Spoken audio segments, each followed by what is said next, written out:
पिछले वीडियो में हमने देखा था कि वेक्टर्स को हेड टू टेल कैसे जोड़ते हैं। लेकिन क्या होगा अगर दो फोर्सेस एक साथ एक ही पॉइंट पर लग रहे हो। मान लो कि ऑब्जेक्ट यहाँ है और इस ऑब्जेक्ट पर दो फोर्सेस एक्ट हो रही हैं, तो इन दो फोर्सेस का रिजल्टेंट कहाँ होगा? इस ओर होगा। पर ऑब्जेक्ट जब इस ओर जाएगा तो एग्जैक्टली किस डायरेक्शन में और कितनी ताकत के साथ? इस सवाल का जवाब है parallelogram law of vectors. Triangle law में हम वेक्टर्स एक के बाद एक रखते हैं। जैसे यहाँ ये अगर वेक्टर ए है तो अगले का टेल पहले के हेड पे होता है, लेकिन पैरेललोग्राम लॉ में वेक्टर्स जो हैं वो एक ही पॉइंट पे एक्ट होती है। इसीलिए दोनों वेक्टर या फोर्सेस एक ही पॉइंट से स्टार्ट होती हैं। दोनों का टेल एक ही पॉइंट पे होता है, इसीलिए इसको टेल टू टेल मेथड भी कहते हैं। Tail to tail method. तो ये लोग कहता है कि मान लो कोई ऑब्जेक्ट है और इस ऑब्जेक्ट पर दो डायरेक्शंस में फोर्सेस एक्ट हो रही हैं। ठीक है, एक फोर्स है F1 और एक है F2। दोनों के बीच का एंगल अगर थीटा है तो ये लोग कहता है कि अगर हम इनको एडजेसेंट साइड मान के एक पैरेललोग्राम ड्रॉ करें तो जो उस पैरेललोग्राम की डायगोनल होगी वही इन दो फोर्सेस का रिजल्टेंट होगा। यानी एक पॉइंट से दो फोर्सेस एक्ट हो रही हैं, इन दो फोर्स को आप मान के एक पैरेललोग्राम ड्रॉ करो तो जो उसकी डायगोनल होगी वही इनका रिजल्टेंट होगा।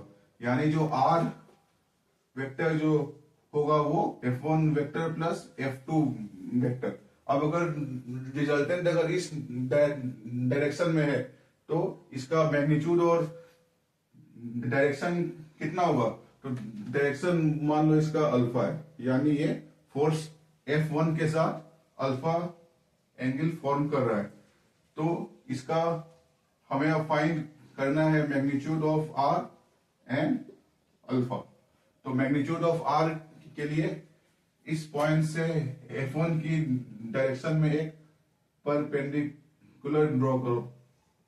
ठीक है, तो क्योंकि ये पैरेललोग्राम है तो ये अगर F2 है तो ये भी F2 होगा, क्योंकि दोनों का लेंथ भी सेम है और डायरेक्शन भी सेम है, इसीलिए ये दोनों वेक्टर सेम होंगे। तो ये होगा F2। सिमिलरली ये जो है F1 होगा। ठीक है, अब इस ट्राइंगल में आप देखो ये एंगल जो है वो 90 है। ठीक है, तो अब ये बड़े वाली ट्राइंगल में ये अगर F2 है तो ये हो गया F2 cos थीटा। एंगल अगर थीटा है ये और ये पैरेलल, ये ट्रांसवर्सल, तो अगर ये थीटा तो ये थीटा होगा, तो ये जो है आपका थीटा हो गया। तो इस ट्राइंगल में ये जो है लेंथ F2 cos थीटा हो गया और ये लेंथ हो गया F2 sin थीटा।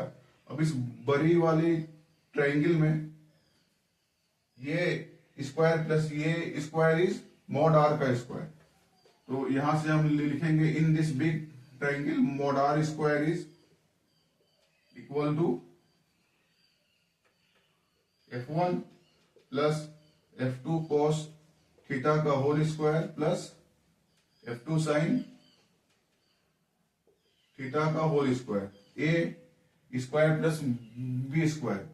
तो इसको आप सॉल्व करोगे तो मॉड आर की वैल्यू आएगी रूट